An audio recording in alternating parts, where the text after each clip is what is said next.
So, try namin kung may laman to. Tawag sa amin ito bagong. Yun lang ka, oh. Kaya natin. Pero ang ano nito, may ano to eh.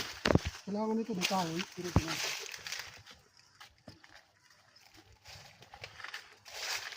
Parang wala atang laman ah. Wala nga, kasi di naman tanim yan. Ha? Di naman tanim yan. Ano siguro bagong to? Wala tayo ano eh. Gahok. Kung tanim yan, pwede. Ay wala. Mayroon oh.